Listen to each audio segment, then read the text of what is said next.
All overworld mobs weren't made equal.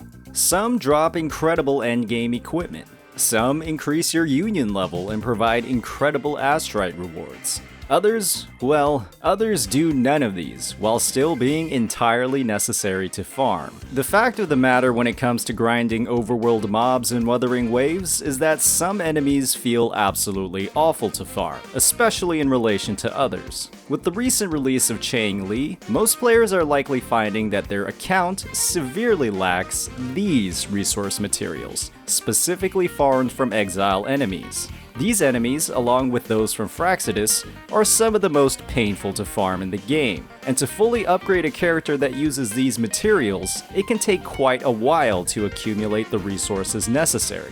It's not like these enemies are harder to clear or drop less resources. The main problem is that you get far less return on your time invested compared to many other mobs. Today we'll be discussing why this is the case, breaking down how the game's systems promote farming specific mobs compared to others, and how this design has led to some frustrating gameplay loops for many players as they progress through their account and characters. One of the biggest appeals for Wuthering Waves and its overworld is the ability to farm echoes, or equipment, for characters. With this equipment dramatically boosting the combat effectiveness of characters, and the previous implementations of equipment locked behind a time-gated resource in many gacha games, this creates a huge draw towards farming these specific mobs or tacit discords. The realization that many players will come to across their playthrough is that you get a lot more for farming TDs compared to other mobs. Every single one slain has the potential to be an upgrade for your account. You get the feeling that you're progressing your account in multiple ways, farming character upgrade materials while at the same time farming their equipment. In the process of farming this equipment, players increase their databank level and gain fantastic rewards across currency, upgrade materials, and their union level experience. The unfortunate result of this fantastic gameplay loop is that every other mob that doesn't provide these benefits becomes far less appealing. The fact of the matter is that time, along with wave plates, is a time-gated resource. Players don't have an unlimited amount of time to play games. When given multiple options on how to spend their time, they'll regularly default to the choice that gives them the best return on their investment. Time is something you cannot get back. The question every player asks themselves is, why would I farm human enemies when I can spend that time farming tacit discords instead? You get more back for your time when you avoid these enemies. When we factor in how gacha games are designed around shorter playing sessions, there's no surprise at all how players are running so short on some of these upgrade materials. Unfortunately, these upgrade materials are quite literally the only incentive that players have to grind mobs other than tacit discords, and this drives a more negative feedback loop across your farming. The difference between farming tacit discords and farming exiles is similar to the difference between a want and a need. When you're farming exile enemies, you're doing it entirely out of necessity. These exiles are an obstacle you have to deal with in the path of maxing out a character's level, skills, and weapon.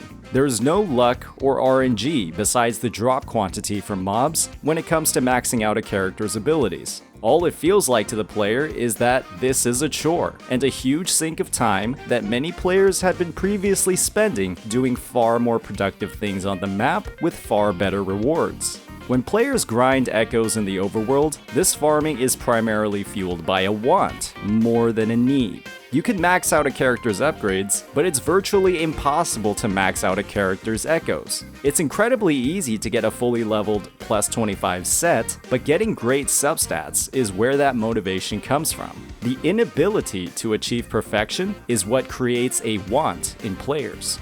Players want to build up a big inventory of rollable echoes. Players want on-set attribute damage 3 costs. Players want to get lucky and roll double crit on every piece. It's a gacha game, after all. This motivation on an unending gear treadmill is what drives players to farm for echoes, and players have a much more positive experience when they're spending time on something that they want to do instead of something that they feel like they need to do. Going from a great experience fueled by player motivation to a mediocre experience fueled by player necessity isn't the best. When you're farming overworld mobs, you're using the same rotations and tactics for every single one. While some Tacet Discords are immune to specific attributes, and some human mobs have incredibly annoying spawns, the overall combat experience isn't that differentiated. You're simply getting less for farming some mobs compared to others, and this is actively making the upgrade process for many characters far less engaging for the player. Players can oftentimes feel like they're being forced to do things that they don't want to do to be able to do things that they do want to do. There are plenty of mechanics like these already across the game's systems, with elements like boss materials and forgery challenges. Kuro has already made farming the overworld great with the implementation of echoes. Why not extend that greatness to other overworld mobs? The difference in farming experiences across these mobs is clear. What can Kuro do about it? The answer to that question is frustratingly simple, because the problem has already been solved. Kuro gave fantastic reasons for players to engage with the overworld within the game's design through echoes. All there needs to be is creative implementation across the rest of the game's mobs. It's not an exaggeration to say that Kuro has been absolutely flooding us with morphable echoes. With these randomized echo drops available across content like the Elusive Realm, Kuro has already implemented ways to farm echoes other than Tacet Discords. They've even gone ahead and refreshed these rewards across version 1.1 as well to further motivate players to try out these new methods. Positive reinforcement, specifically in gacha games, works a lot better in driving player engagement compared to negative. So why not add similar incentives to farming human enemies in the overworld?